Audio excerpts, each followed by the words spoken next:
tardes, qué gusto que nos acompañen de nueva cuenta en este espacio de TV UNAM, donde semana a semana hemos estado muy en contacto con las personas que nos siguen, pero también con la comunidad universitaria, y hemos aquí dado cuenta de todas esas herramientas que se crean desde nuestra universidad con el objetivo de brindar soluciones a la sociedad o bien con el objetivo de mantenerla informada. También durante todos estos meses de pandemia hemos dado seguimiento a los números, a las cifras que van cambiando día con día, porque sabemos que es un parámetro para saber en dónde estamos parados y cómo debemos actuar para enfrentar de mejor manera esta contingencia. Hace ya algunos meses platicamos aquí con los responsables de la plataforma de información geográfica sobre COVID-19 en México, y esta tarde estaremos actualizando la información sobre qué ha sucedido con esta herramienta de información y cómo se ha modificado para estar atento a lo que ocurre con los números en tiempos de pandemia. Además, el día de ayer se modificó también pues esta herramienta de números que manejan las autoridades de nuestro país, y los números se modificaron considerablemente. También de eso estaremos platicando durante los próximos minutos aquí en este espacio. También tenemos nuestras recomendaciones de cultura. Seguiremos recordando el movimiento estudiantil del 68 a 52 años de que ocurrió. También tenemos la reflexión de Jacobo Dayan. Tenemos humor y mucho más. Quédense con nosotros durante los próximos minutos.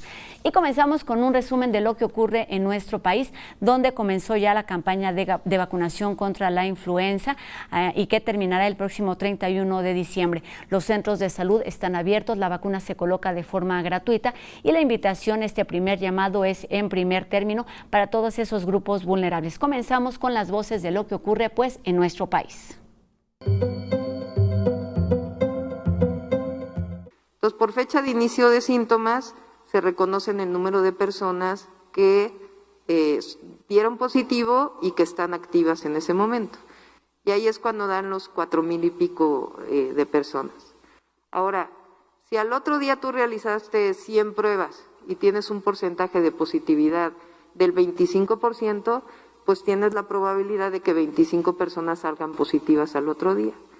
La vigilancia epidemiológica generalmente busca ampliar el panorama de diagnóstico, y en muchas circunstancias no se puede tener el resultado de una prueba de laboratorio, pero analizando la situación, el contexto, si una persona tuvo contacto con alguien que tiene diagnóstico por laboratorio de COVID-19, se infiere que también esa persona que tenga los mismos síntomas o parecidos tiene COVID-19. Respecto a repatriaciones de mexicanas y mexicanos, ya llegamos a 17,744.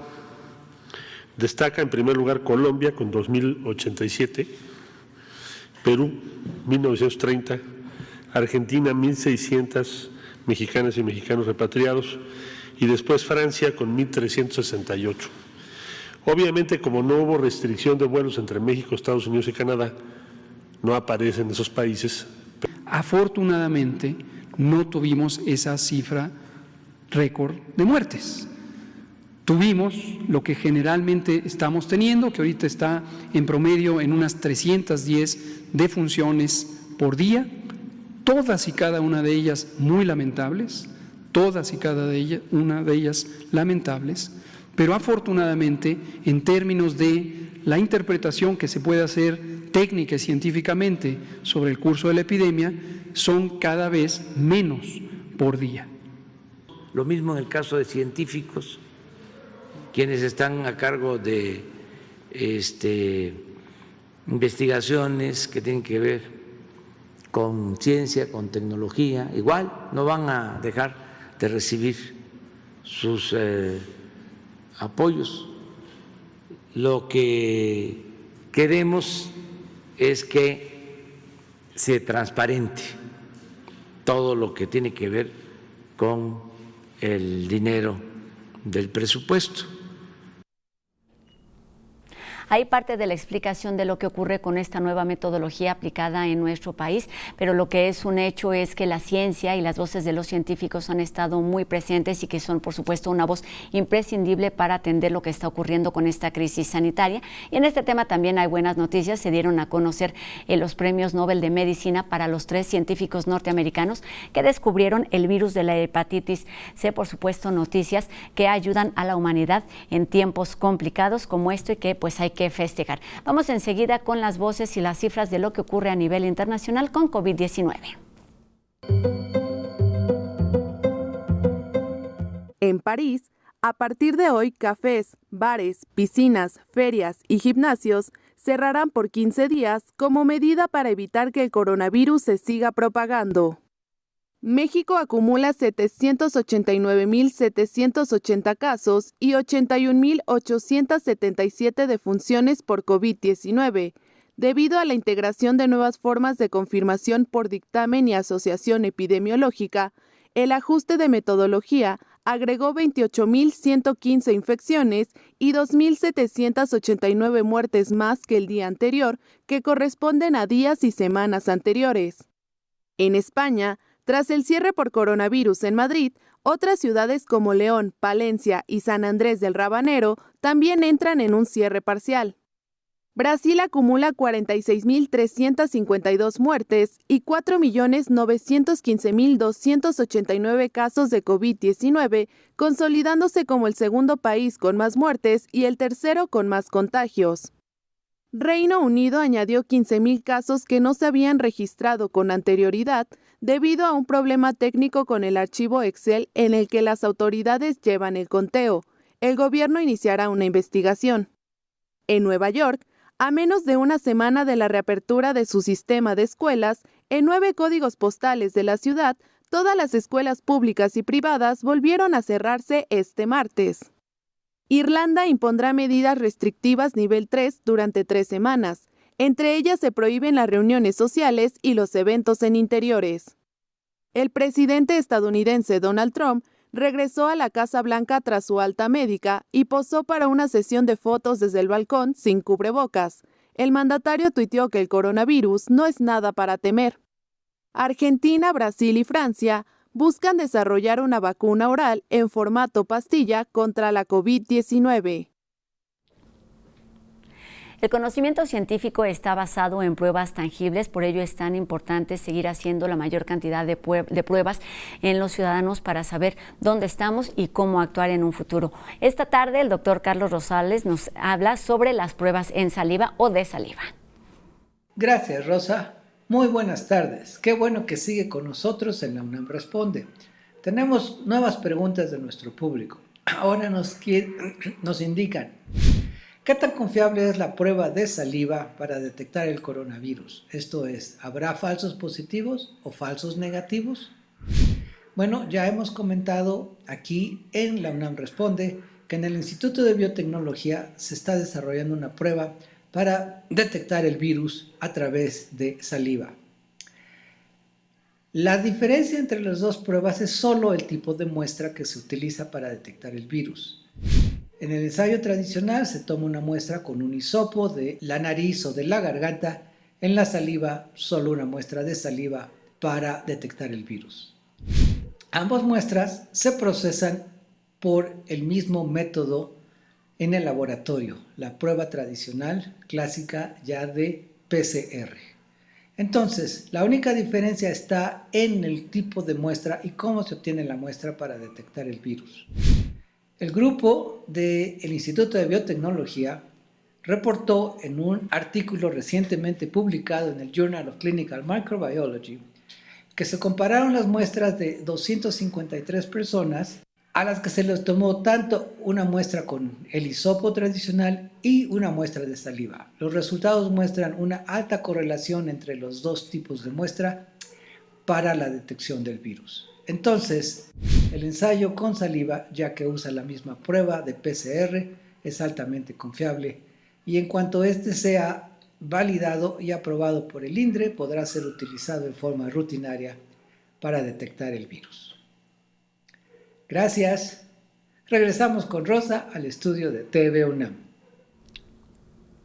Gracias, doctor. Buenas tardes. Y es momento de hablar con especialistas universitarios. Apenas comenzaba el mes de mayo y en este espacio platicamos sobre la plataforma de información geográfica sobre COVID-19, una herramienta universitaria de información que permite conocer en tiempo real distintos datos, que nos presenta mapas y pues da información básicamente dirigida a la sociedad y a la comunidad universitaria en torno al seguimiento que va teniendo la pandemia, esto con el objetivo de actuar responsablemente. Hoy hablamos con sus responsables para saber cómo se ha modificado durante estos meses, cuál ha sido la respuesta y tiene también algunas novedades. Así que saludo en primer término al doctor Adrián Guilardi, quien es investigador del Centro de Investigaciones en Geografía Ambiental de la UNAM en Morelia. ¿Cómo está, doctor? Buenas tardes. Muy bien, buenas tardes. Gracias por invitarnos. Pues un gusto que estén aquí de nueva cuenta con nosotros para actualizar toda esta información, porque sabemos lo importante es que la sociedad y que la comunidad tengamos información confiable. También saludo al doctor Mauricio Quesada Avendaño, quien es el coordinador del Laboratorio Nacional de Análisis y Síntesis Ecológica, el ANACE, que pertenece a la ENES Morelia. ¿Cómo está, doctor? Buenas tardes. Buenas tardes, gracias por la invitación y un saludo a la audiencia. Pues muchas gracias a los dos por estar aquí con nosotros. Hablábamos de esta herramienta que presenta mapas y bueno, se ha ido actualizando de distintas maneras y me gustaría que para empezar nos recordaran básicamente en qué consiste esta herramienta y qué puede estar a disposición de la sociedad en general. Bueno, entonces, para resumir esto, nosotros lo empezamos en marzo cuando, a pedido un poquito de la Coordinación de la Investigación Científica, es un tablero de información geográfica y de la dispersión espacio-temporal de la pandemia con diferentes variables. No es diferente a lo que se muestra en el resto del planeta. Usamos básicamente herramientas similares para poder desplegar la información. Lo que hicimos entre abril y junio, más bien entre junio y julio, fue agregar nuevas variables que son, me parece a mí, más útiles en el sentido de que son variables de tendencia, que sin mostrar gráficos temporales, el valor que dan los mapas que nosotros mostramos, te dan una idea de qué tan rápido está subiendo o bajando diferentes indicadores. Eso ha sido algo que en principio se nos ocurrió un poco, después lo vimos en un tablero de Suiza y después la Universidad La Salle de manera independiente también lo estaba haciendo. La diferencia que tiene con los tableros más tradicionales es que uno no tiene que estar viendo un mapa y un gráfico temporal o una serie temporal al mismo tiempo, uno con un ojo cada uno, digamos, sino que acá la tendencia se ve directamente en el mapa, entonces es un poquito más fácil de analizar qué son estas tendencias, cómo van los casos positivos, las defunciones, si van subiendo o van bajando en los diferentes municipios, la dinámica de hospitalizaciones, la dinámica de positividad, los casos recuperados. Eso ha sido nuevo. Otra cosa nueva que hicimos fue agregar lo de los paisanos en Estados Unidos, es decir, casos de mexicanos en la frontera, bueno, y en todo el país, en todo Estados Unidos, cómo va esa dinámica, eso lo lleva un chico del ENES. Y otra cosa importante que hicimos también es abrir la posibilidad de análisis personalizados, es verdad, personas, por ejemplo, que necesitan un análisis particular, Secretaría de Agricultura, unas personas de Cambridge inclusive nos contactaron, nosotros le procesamos el código y se lo subimos de una manera privada a un repositorio del UNAM y de esa manera la gente puede tener uso de la plataforma con datos mucho más personalizados. En este momento hay como casi 15 consultas diferentes de entidades y personas particulares que están sacando provecho de esto. Y la otra cosa que hicimos también, eso es importante, es automatizar todo el proceso. Nosotros hace más de 3 o 4 meses casi no tocamos nada, todo se hace de manera automática y de esa manera nosotros nos facilita, bueno, seguir con nuestras funciones. Es importante recordar que todo lo que estamos trabajando en esto lo hacemos un poquito a la noche y en los tiempos que nos da el resto de nuestras tareas académicas para las cuales estamos contratados en el UNAM. Eso es importante. Con respecto a la nueva metodología, si se fijan, a partir del día de ayer, nuestra plataforma ya no coincide con la oficial del Centro Geo. ¿Por qué? Porque esta nueva metodología de asociación epidemiológica que salió ayer, nosotros no la hemos puesto todavía en funcionamiento por una razón sencilla. No tenemos la información suficiente en la base de datos abiertos para poder hacerla. No es una metodología cristalina por el momento. Después, si quieres, podemos platicar un poquito de lo que se dijo. A mí me acaban de actualizar un poco porque tampoco estaba tan al tanto, pero no sé en este punto si conviene que el UNAM siga manteniendo la metodología anterior con la estimación de casos positivos, que es diferente a la Secretaría de Salud, a lo mejor como contrapeso, o subirse al barco de eso. Eso me parece que por ahora sería mejor mantener datos diferentes, pero bueno, hay que verlo porque es algo muy nuevo. Exactamente, estos números pues vinieron a ser prácticamente la nota en los medios de comunicación y a llamar la atención de la ciudadanía por la forma tan radical en la que se modificó, considerando lo que había ocurrido durante los últimos días, incluso durante las últimas 10 semanas. Lo que me gustaría rescatar es que los datos están ahí, vamos, las cifras son las que todo mundo puede conocer, y lo que cambia es la forma de presentarlas. Nos hablaba de mapas, nos hablaba de estas plataformas, y es lo que se va modificando. Me gustaría que el doctor Mauricio Quesada nos ayudara a entender la importancia que tiene el presentar todos estos datos, todos estos números de la mejor manera o de la forma más clara, con el objetivo de que la mayor cantidad de personas, y no solo la comunidad científica o las autoridades, estén familiarizadas con estos números, doctor. Sí, yo creo que la transparencia es fundamental en la información que se transmite. Y me parece que eso pues es algo que a veces no se tiene completamente a la disposición del público en general o de los científicos para su respectivo análisis. El doctor José Luis Salomía plantea que el nuevo registro considera los casos confirmados por pruebas de laboratorio y también que son casos sin prueba de laboratorio, pero que tuvieron contacto 14 días previos al inicio de síntomas con caso confirmado o por muerte de coronavirus. De manera tal que lo que estamos hablando ahora posiblemente sea de muchas personas que no se les hicieron pruebas y que se están infiriendo que tuvieron el coronavirus por los síntomas, por diagnósticos clínicos, y entonces por consiguiente estamos hablando de una población que no estaba declarada, pero que definitivamente estaba ahí presente. Y digo, yo creo que muchos de nosotros hemos escuchado de este problema, de mucha gente que tiene coronavirus, pero que no se hace la prueba, que se queda en su casa y que no hay manera de detectárselo, que no se reporta necesariamente, pero que después va al médico y entonces de alguna forma se registra.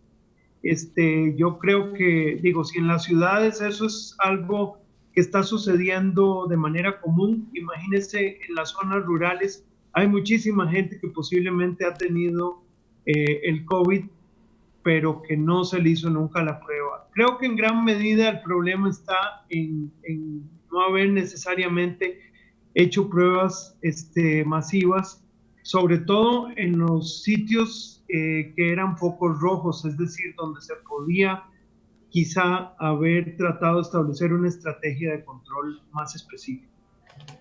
Eso es lo que hay que resaltar, que todas estas pruebas sirven precisamente para tener un mejor control. Y considerando y recordando estas cifras, el día de ayer se aumentaron 28.115 nuevos contagios, además de 2.789 decesos.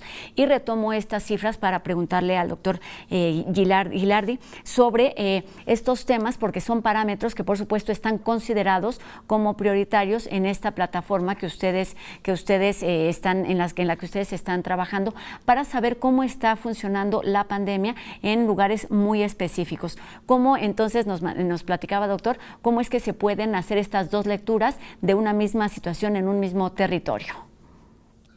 Bueno, mira, te contesto y voy a agregar un poquito más. Los mapas tendenciales básicamente lo que te muestran son 5 o 3 colores, del azul al rojo. Si el mapa está rojo, si el municipio está rojo, significa que está subiendo esa variable de funciones por semana, que es lo que nosotros usamos, o casos positivos por semana, que está subiendo de una semana, de la antepenúltima semana a la penúltima. Y eso, cuando las personas le dan clic, digamos, en el municipio, es un tablero donde uno puede moverse, como todos los tableros de COVID, pues te sale un gráfico con una cosa que se llama pop-up y te da información de ese municipio. Eso es útil porque vas viendo cómo va cambiando en el tiempo con un vistazo. Hay 2 problemas ahí. Uno es que un municipio es muy grande para saber para poder tener una acción sobre lo que está pasando. Entonces, ese es un problema. El otro problema es el retraso, es decir, como nosotros vemos tendencias en el tiempo y los registros se van subiendo con retraso, la penúltima semana siempre parece que tiene menos casos que la antepenúltima. Parte de eso es porque la epidemia se está estabilizando, pero parte de eso es simplemente porque la penúltima semana tiene menos registros porque todavía no se subieron. Entonces, para compensar eso hay que hacer una cosa que se llama nowcasting y que yo intenté empezar a hacer y finalmente era más complicado de lo que parecía. Recibimos el apoyo de la Agencia Digital de la Ciudad de México, del SECTEI, perdón, de la Secretaría de Tecnología e Innovación de la Ciudad de México, y todavía no lo hemos subido por falta de tiempo, por eso en cualquier momento lo vamos a ajustar. Pero bueno, entonces el problema del retraso lo vamos a ajustar con el nowcasting y de ahí también nos vamos a separar de la información oficial porque eso la Secretaría de Salud y el Centro Geo no lo están haciendo.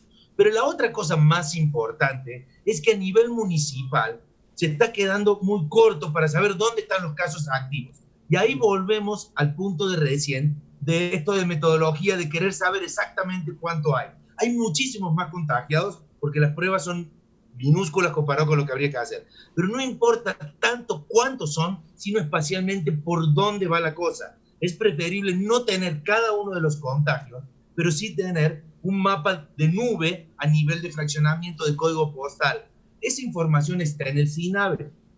Nosotros ahora estamos trabajando con el gobierno de Baja California, el gobierno de Michoacán ya lo hace, de mapear los casos a nivel muchísimo más detallado. Esa información se puede obtener. ¿Por qué? Porque la base del CINAVE, que está exactamente igual desde el comienzo de la pandemia, tiene la dirección de la persona. Esa dirección tiene muchos errores.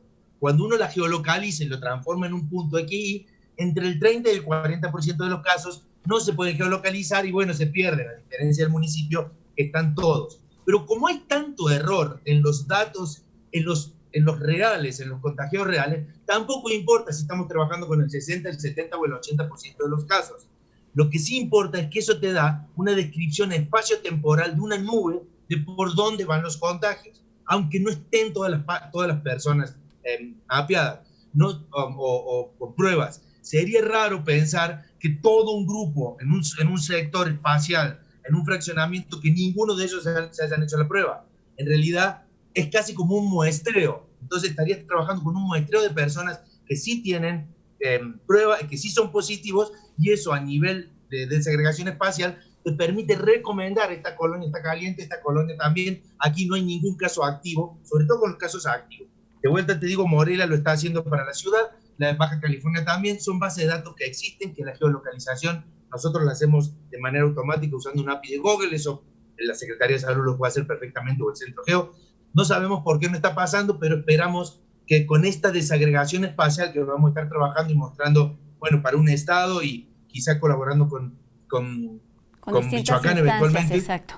Y vamos puede a seguir. Puede ser más útil, perdón. No, es que nos queda un poquito de tiempo para terminar este bloque y solamente quería preguntarle si esta misma dinámica, considerando, digamos, la palabra de muestreo y considerando también el margen de error, aplica también para la dinámica de casos recuperados, para la dinámica de hospitalizaciones y para aquellas que tienen alguna positividad con respecto a las pruebas que ya se realizaron.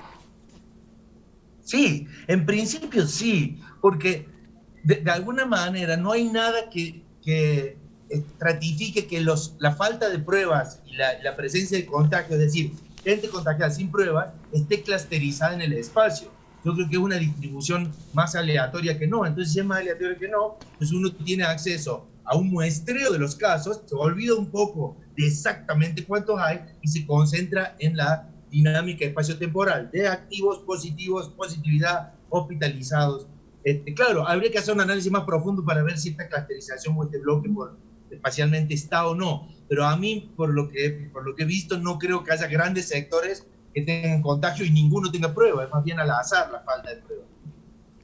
Muy bien, pues con esto terminamos con esta primer lectura, considerando lo que sucede, por supuesto, con esta herramienta de información universitaria, pero platicando también lo que ocurrió ayer con las autoridades de salud, y esto con el objetivo de que cada quien crea sus propias conclusiones. Es momento de que actuemos responsablemente y tenemos distintas posibilidades y herramientas para estar informados, y eso sí es responsabilidad de todos y cada uno de los universitarios y de la ciudadanía en general. Doctores, les pido que nos permitan unos minutos, regresaremos para hablar a detalle de lo que sucede con estas herramientas, de cuáles son las novedades y de qué está sucediendo con los connacionales del otro lado de la frontera. Y también les recuerdo que después de la pausa tenemos nuestras recomendaciones de cultura y algunos otros reportajes. Quédense con nosotros aquí en La UNAM Responde. Regresamos.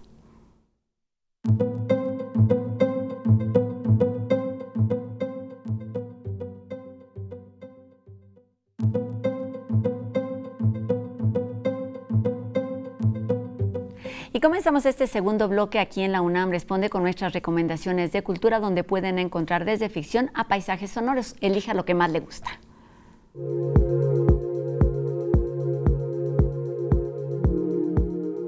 El día de mañana se estrena Departamento 4B, una obra en la que electrodomésticos antiguos convertidos en fierros viejos cobran voluntad propia para realizar travesuras que harán que este espacio parezca una casa de terror. En esta historia de ficción, Jimena M. Vázquez echa mano de la creatividad a través del stop motion, miniaturas, sombras y actores titiriteros. En Departamento 4B, todo puede parecer gracioso hasta que deja de serlo.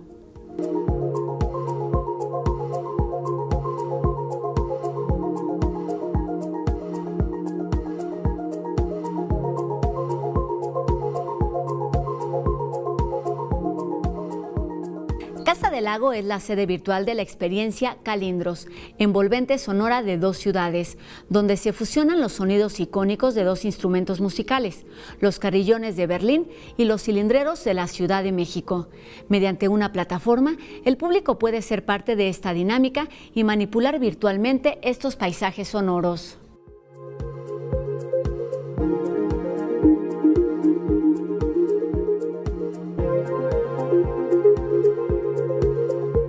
Aunque el movimiento estudiantil del 68 ha sido abordado desde muy distintas perspectivas, poco se ha hablado sobre las vivencias de las mujeres que ocuparon diversos roles en esta lucha. En el conversatorio ¿Cómo lo vivimos nosotras?, mujeres activistas de este hecho histórico se reúnen para recordar y charlar respecto a sus memorias.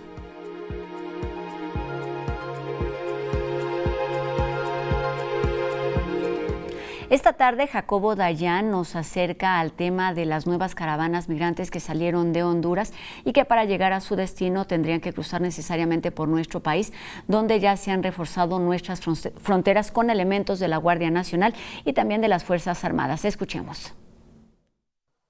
Buenas tardes.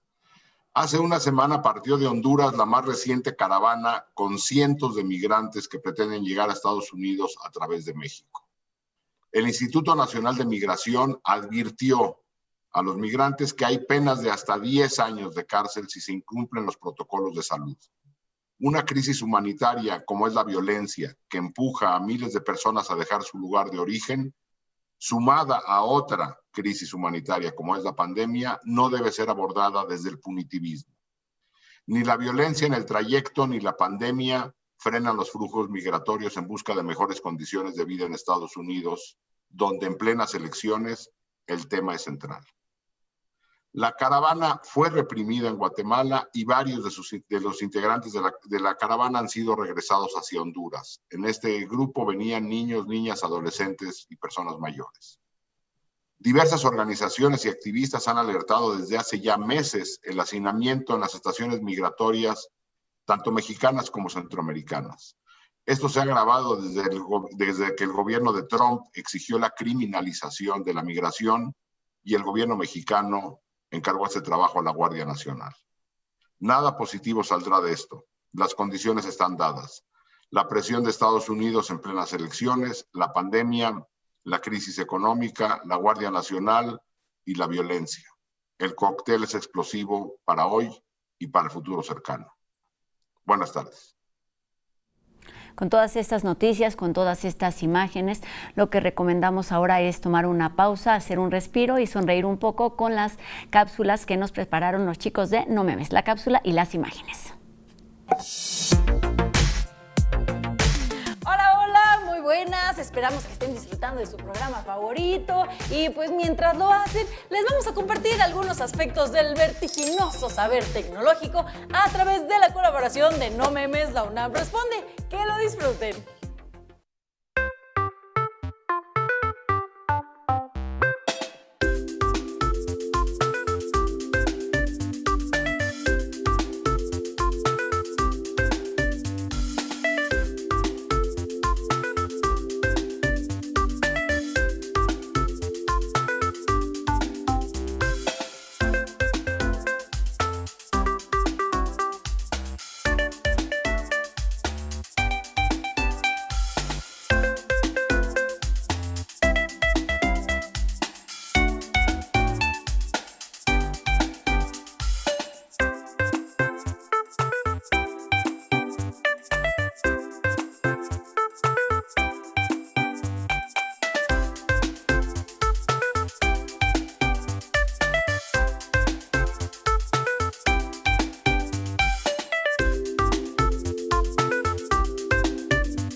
Este programa va muy rápido y todavía tenemos muchísima más información después de la pausa aquí en la UNAM Responde. No se vayan.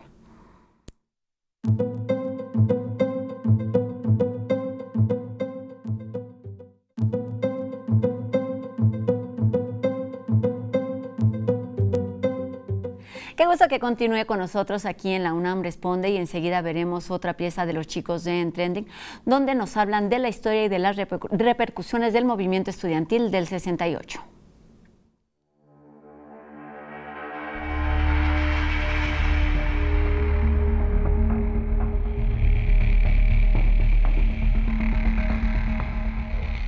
Estas son imágenes de la matanza del 2 de octubre de 1968, donde las fuerzas públicas, que deberían proteger a la ciudadanía, actuaron en contra de civiles que se manifestaban en la Plaza de las Tres Culturas en Tlatelolco. Aquel día se consumó el carácter represivo e intolerante del gobierno encabezado por Gustavo Díaz Ordaz, quien tenía como prioridad mostrar una buena imagen del país, ya que en 10 días, el 12 de octubre, darían inicio a los 19º Juegos Olímpicos con sede en México. Se considera que las Olimpiadas fueron una parte fundamental. ¿Por qué? Porque, como decía Díaz Ordaz, el gobierno quería que no hubiera movilizaciones, quería que este país estuviera pacífico, tranquilo y bonito. Y de pronto, para evitar que hubiera movilizaciones, el gobierno reprimió un altercado que hubo entre chicos de la preparatoria y chicos de una vocacional. Eso que siempre ocurría, porque durante los años 60 eran muy comunes las grescas entre el Poli y la UNAM por cuestiones de partidos de fútbol americano. El gobierno reprime eso y paradójicamente, queriendo detener un posible movimiento, lo lanza. El 22 de julio de 1968 fue el enfrentamiento entre estudiantes de la preparatoria Isaac Ochoa Terena y las vocacionales 2 y 5 del Instituto Politécnico Nacional. La intervención de policías, granaderos e incluso militares provocó que el conflicto tomara otras dimensiones. Solamente después de la intervención del rector de la UNAM, Barrosierra, a partir del 1 de agosto de 1968, es que el movimiento estudiantil adquiere esta forma a la que estamos más acostumbrados a mirar y analizar, que es el de las grandes manifestaciones, el de las protestas ordenadas. Antes habíamos tenido, sobre todo entre el 26 de julio y el 1 de agosto, una suerte de indisciplina, de motines, de tumultos pequeños y grandes de parte de los preparatorianos y estudiantes de vocacional en buena parte de la ciudad, pero sobre todo en el centro histórico o en los alrededores de las escuelas de bachillerato. Así las protestas fueron escalando en intensidad. Un mes antes de los hechos en la Plaza de las Tres Culturas, el 1 de septiembre, Díaz Ordaz rindió su cuarto informe de gobierno, Hemos sido tolerantes hasta excesos criticados, pero todo tiene un límite y no podemos permitir ya que se siga quebrantando irremisiblemente el orden jurídico como a los ojos de todo mundo ha venido sucediendo. Hoy la Dirección General de Divulgación de la Ciencia nos habla sobre la enfermedad de COVID-19 y su repercusión en las redes sociales, en los números, en algunos personajes y por supuesto en sus seguidores. Veamos la siguiente cápsula. Durante la pandemia de COVID-19, algunos personajes famosos e influencers han difundido mensajes que informan erróneamente acerca de esta enfermedad. Nuestro país ocupa el cuarto lugar en el uso de redes sociales, que son 3 veces más consultadas que las publicaciones impresas. En las redes sociales es común que los influencers expresen cualquier cosa sin ser especialistas en el tema, sin haberse preparado sobre el mismo o actuando irresponsablemente al dejar a un lado las medidas de prevención. De acuerdo con expertos en psicología, estas personas tienen una fuerte personalidad y un ego enorme que les hace pensar que ellos poseen la verdad mientras los demás son engañados. Lo más grave es que al tener miles o millones de seguidores cuentan con cierto nivel de credibilidad, sobre todo en niños, niñas y adolescentes que se encuentran en una etapa de desarrollo psicosocial, haciéndolos vulnerables a estos mensajes. Recuerda, tus influencers y artistas favoritos pueden ayudarte a divertirte sanamente, pero no son especialistas para informarte de un tema de vida o muerte.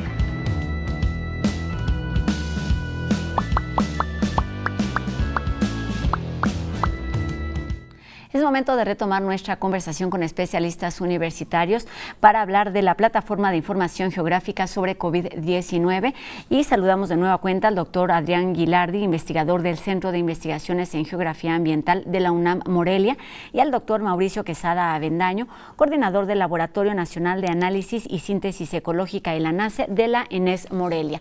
Pues hemos hablado de cifras, de números, de datos y por supuesto información que puede leerse de muy distintas maneras. Sabemos que un sistema de vigilancia epidemiológica pues es importante para saber lo que está sucediendo ahora, pero me gustaría que nos hablaran también de la importancia de tener datos que ya pasaron y que están ahí, que sirven como referencia, como sucede con esta plataforma que tiene datos de lo que ocurre desde marzo, pero también de la Encuesta Nacional de Salud y Nutrición del 2018. Doctor Quesada. Sí, yo quisiera indicar que esta estrategia es algo fundamental. Con los nuevos datos que tenemos hoy, me parece, incluso estos nuevos datos que conocimos a partir de ayer, me parece que se puede desarrollar una nueva estrategia con la información que nos hablaba el doctor Guilardi, en la que se hace un análisis más detallado dentro de las ciudades y que corresponda a un análisis más específico de dónde está ocurriendo la mayor incidencia del COVID-19. Creo, por ejemplo, que si podemos hacerlo por colonias o por barrios, entonces es más probable que se pueda establecer un control más específico del problema y me parece que con esta nueva información que el gobierno federal está aportando, es más probable que se pueda realizar este análisis y por consiguiente desarrollar una estrategia para su control. Yo creo que el problema a lo largo de todo este tiempo se ha mantenido de forma sostenida y realmente no estamos solucionándolo como tal, y me parece que esta estrategia es imperativa de desarrollar inmediatamente. Pues muy bien, entonces consideremos esta posibilidad de estos nuevos cambios que en primer momento los leemos y quizá nos podemos angustiar, pero quizá nos acerque de forma más realista a lo que está sucediendo en nuestro país, lo que permitirá, como bien nos dice, pues tener un mejor control. Doctor, también considerando pues toda esta información cada vez más detallada, cada vez más personalizada, precisamente es una de las novedades de esta nueva etapa de la plataforma que habilitó pues sistemas de información, por ejemplo, para la Secretaría de Agricultura y también para el Desarrollo Rural. Cuéntenos de estas herramientas y cómo están procesando y distribuyendo estos datos. Bueno, son dos cosas. Una es la información personalizada que yo te contaba antes, que no necesariamente es más detallada, es simplemente personas que quieren tener acceso a una información de 3 municipios juntos, o inclusive la rectoría en algún momento nos pidió toda la Ciudad de México en un solo valor. Son reorganizaciones de las variables que están en la plataforma que necesitan para algún análisis particular y nosotros se lo hacemos. Es decir, son variables que como las piden no están disponibles en la plataforma y nosotros somos bastante rápidos en eso y lo subimos a un repositorio. La parte del detalle, que es un poco lo que mencionaba el doctor, que esa es muy importante, y si quieres termino con esto de los datos viejos, de contar con datos de mucho tiempo atrás. Sí, adelante. Sí. La parte del detalle es muy importante porque es pasar de tener tableros que informan hacia la curiosidad del ciudadano, de decir, bueno, hay más activos, hay más defunciones en un municipio, a información geoespacial que sirve para prevenir contagios. Si querés información espacial que sirva para prevenir contagios, el detalle tiene que estar ahí, y el detalle está. No está en todos los casos, pero hay información suficiente, y eso yo creo que hacia ahí tiene que ir un poquito la cosa. Por eso vamos a hacer estas primeras pruebas en Baja California, y como te digo, en Morelos ya lo tenía. Pero eso es fundamental para que la información deje de cumplir con la curiosidad y empiece a ser para algo más útil. Efectivamente, la Secretaría de Salud es una estrategia mucho más grande. Los tableros de información no es todo lo que hay, para nada. Pero creo que es muy útil tener esa información de manera detallada. Una cosa muy linda que a mí me gusta contar, bueno, linda entre comillas, pues dada la situación, es que el gobierno de la Secretaría de Salud de Baja California usa la plataforma de la UNAM para dar comunicados y cosas. Sin embargo, ellos se han visto en la premura de decir, bueno, pero a esta resolución espacial no nos sirve, necesitamos algo más, y por eso ahora vamos a colaborar con eso. Con respecto a esto que preguntaba de los datos viejos, es muy interesante porque nosotros, aunque no somos epidemiólogos, trabajamos con procesos espaciales que usamos datos viejos para calibrar modelos. Es decir, tratamos de ver qué relación tiene la dinámica espacial, espacio-temporal pasada de la pandemia con variables geográficas, y una vez que se encuentran relaciones, uno puede simular hacia adelante qué puede llegar a pasar y después lo contrapone con los datos al presente para validar, y con eso se pueden construir modelos. Nosotros ahora estamos con varios proyectos que tienen que ver con eso. Uno muy importante es de Christopher Rhodes, del C3, que está tratando de hacer un modelo para predecir COVID en un futuro, porque ahora ya la pandemia de alguna manera ya avanzó mucho. Pero el contar con datos pasados sirve para tener tela de dónde cortar en cuanto al desarrollo y el diseño de modelos geoespaciales predictivos o prospectivos hacia el futuro. Por eso es importante también contar con esa información, un poco lo que hacemos en el SIGA y en el ANACE de manera más rutinaria en cuanto a nuestras investigaciones. Muy bien, y con esta dinámica de ofrecer la mayor información y entre más detallada sea mejor, me gustaría que nos hablaran de la manera en la que están trabajando con los mexicanos que se encuentran del otro lado de la frontera. ¿Cuál es el tipo de información que están presentando, cómo llegan a ella y cuál ha sido la utilidad? Bueno, a ver, le sigo yo a Mauricio. Esta idea fue de Mauricio Quesada. Él fue el que dijo, hay que tener un tablero de los mexicanos que están en Estados Unidos. El que lleva eso es un chico que se llama Iván Franch, de la ENES Morelia, pero básicamente con información de la Secretaría de Relaciones Exteriores. Es decir, no hay información estadística en los CDCs americanos que te permitan saber cómo va la cosa. Entonces, a través de la Secretaría de Relaciones Exteriores, él lo tiene que hacer un poco a mano porque son PDFs y se va mapeando a nivel de estado, ¿no? Y entonces, bueno, no sé si Mauricio quiere agregar con eso, pero es importante porque él fue el de la idea. Pues yo creo que este es un punto muy importante porque el intercambio con Estados Unidos y los paisanos que cruzan constantemente de Estados Unidos a México y viceversa, pues son fuentes de interacción muy grandes que pueden o no traer contagios o que pueden o no llevar contagios. Entonces yo creo que aquí sí hay una situación, digamos, internacional que tiene que ver con aspectos incluso de derecho internacional sobre la forma en que una epidemia puede pasar de un lugar a otro. Y bueno, ese es realmente el origen de la epidemia como tal.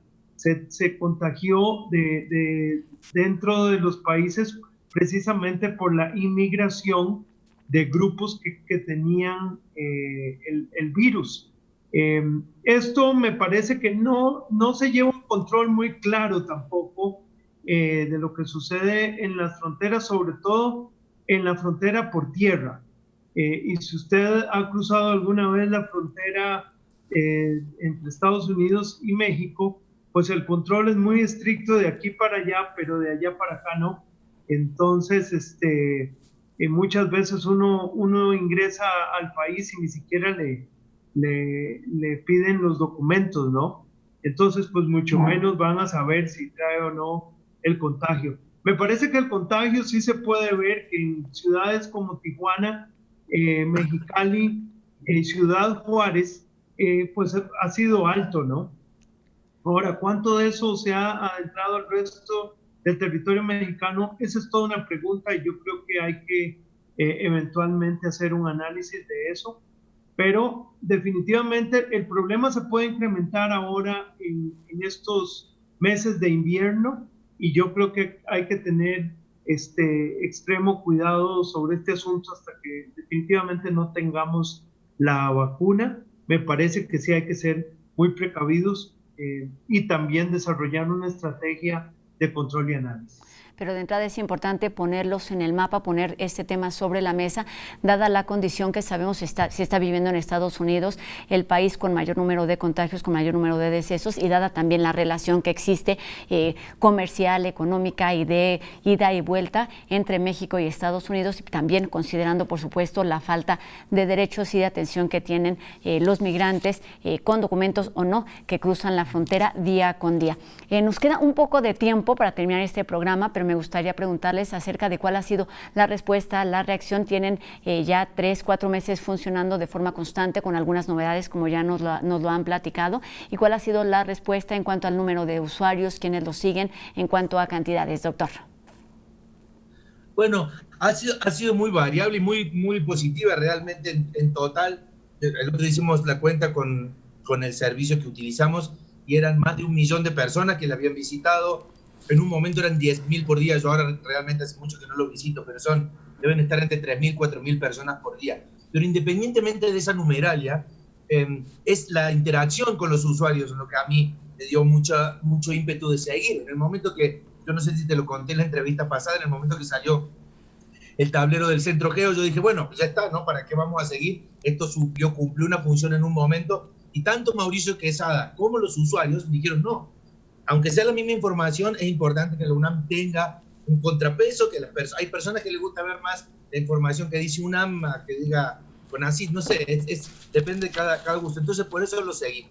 Y los usuarios han sido hay retribuciones muy lindas, aunque no tengan una escala muy grande. Hay una persona, por ejemplo, que empaqueta los datos, hace un PDF y lo manda a unas comunidades en Oaxaca, por ejemplo. Nos enteramos de Secretaría de Salud de Baja California, que la usan de manera rutinaria la plataforma de UNAM como su plataforma especial. Y ahora estaban contentísimos de que vamos a trabajar con ellos, por supuesto. No sé, hay una pareja de viejitos en Guanajuato que me pedían si yo les podía dar información exclusiva porque les daba miedo salir. Imagínate una pareja de 2 personas. Entonces, desde una Secretaría de Salud hasta 2 personas, hemos estado siempre al tanto, hemos respondido todos los correos. Somos un grupo bastante reducido de personas que todo lo estamos haciendo ad honorem. Ninguno de nosotros se dedica a esto de manera profesional, digamos, pero ha salido bastante bien. Pero sí lo hacen profesionalmente, por supuesto, eso hay que reiterarlo, doctor. Lo hacen por gusto, pero teniendo como base, por supuesto, todo el conocimiento y la práctica que tienen como investigadores en distintas áreas del conocimiento. Y también me gustaría que el doctor nos hablara de esto. Nos mencionaron en algún inicio sobre la importancia de la automatización de toda esta información que, digamos, va funcionando de forma solita, digamos, pero tienen que estar ahí ustedes. Es importante, por ejemplo, esta respuesta, esta interacción. Y para terminar, que nos explicaran cuáles son los retos, cuáles son esos próximos pasos que tiene en puerta esta plataforma, y hacer la invitación para que pues más usuarios la sigan visitando día con día. Doctor Quesada. Sí, yo quisiera realmente resaltar sobre todo el esfuerzo del doctor Gilardi en todo este trabajo, que realmente han sido muchos días y noches para hacer el análisis y mantener la página constante. Me parece además muy importante que páginas como esta existan, que sean fuentes independientes de información para que la población también esté enterada. Y me parece que instituciones como la UNAM pues cumplen una función fundamental en proveer esta información y mantener informada a la sociedad como tal. Me parece que en ese sentido este tipo de plataformas pues cumplen una función para la sociedad muy importante, y creo que incluso a partir de una situación como la que hemos vivido sería muy importante desarrollar una estrategia a nivel institucional para que grupos como estos se mantengan y se financien para que puedan continuar operando para dar información al resto de la sociedad. Muy importante también, yo creo, sobresaltar que la información, como decía bien el doctor Ghilardi, ha llegado a los individuos, pero también a las instituciones importantes del país, y me parece, por ejemplo, que instituciones como el Senado de la República o el Congreso de la Unión también nos han consultado de manera sistemática, y el doctor Ghilardi sobre todo ha sido un consultor importante de varios senadores y diputados, de manera tal que ahí se puede ver cómo puede existir esta interacción transdisciplinaria con el país en general, y me parece que pues es muy importante que continúe este tipo de iniciativas. Y la información, por supuesto, que se brinda a distintos niveles, desde autoridades, como nos decía, en estados como Baja California, pero también a la comunidad universitaria y a todos esos usuarios en esta pandemia. Ha sido más que evidente la importancia de que todos y cada uno debemos estar informados para actuar responsablemente, y es la única manera en la que se podrá controlar esta pandemia que ya tiene con nosotros 7 meses, y pues si no actuamos responsablemente usando el cubrebocas y teniendo o atendiendo este tipo de información, pues puede prolongarse aún más. Así que agradezco mucho la información y la participación del doctor Adrián Ghilardi y también del doctor Mauricio Quesada Avendaño, responsables de esta plataforma de información geográfica sobre COVID-19, y la invitación es a que todos la consultemos día con día. Es importante estar informados, y ahí está una herramienta más para contraste, para confirmar lo que ya sabemos. Entonces ahí está la invitación, no solamente a la comunidad, sino a la ciudadanía. Muchas gracias a ustedes, doctores, por esta información, por esta actualización, y que enhorabuena, sigan aumentando los usuarios y los visitantes a esta plataforma. Buenas tardes. Buenas tardes. Gracias, buenas tardes. Bye. Gracias. Y bueno, para cerrar este programa tenemos también información confiable, verídica y que nos permite actuar responsablemente, de la mano de Majo Gallardo, nuestra nutrióloga. El día de hoy les voy a hablar de un tema que ha sido bastante controversial, que es el nuevo etiquetado. En el 2019 se presentó y se aprobó el modificar la norma 51 sobre etiquetado de alimentos y bebidas, pero entrará en rigor a partir de octubre del 2020. ¿Cuál es el objetivo de esta norma? ¿Cuál es el objetivo de este nuevo etiquetado? Brindar al consumidor una información sanitaria sobre el contenido de los nutrimentos clínicos e ingredientes que presentan un riesgo para la salud. Lo primero que se plantea es que tiene que ser un etiquetado frontal, y la clave aquí es de advertencia. Quiero que quede claro que son etiquetados de advertencia que informen de una forma veraz, clara y rápida sobre el contenido de los productos. ¿Cuáles son estos 5 sellos que ustedes van a empezar a ver en la parte frontal de los productos? Exceso de calorías, exceso de sodio, exceso de grasas trans, exceso de azúcar y exceso de grasas saturadas. Además, también agregan 2 leyendas precautorias, que son las siguientes. La primera es que contiene edulcorantes y la segunda es que contiene cafeína. Estas 2 leyendas tienen finalidad de que niños y niñas no lo consuman. Además de que en la tabla nutrimental se van a ver los azúcares añadidos para conocer exactamente la cantidad de azúcar que se utilizó en el proceso de fabricación, cuando antes no se conocía esa parte. Pero lo más importante de todo esto es que el contenido nutrimental y los sellos de advertencia se reportarán en porciones ya sea de 100 gramos o 100 mililitros. Para que quede un poco más claro, Si ustedes ven un chocolate, una barrita de chocolate sin azúcar, con algún sello, no se vayan a espantar, porque todos estos sellos que van a poner es considerando 100 gramos de chocolate.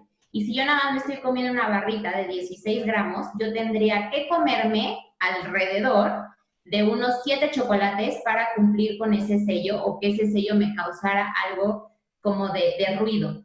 Entonces, para mí, ¿qué es lo más importante de conocer de las etiquetas de los productos?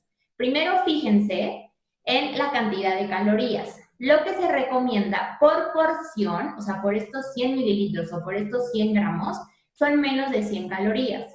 Si ustedes ven que esa porción tiene más de 100 calorías, se considera un alimento que no es ideal a lo mejor para un snack o para una colación. En lo segundo que se tienen que fijar es en la grasa.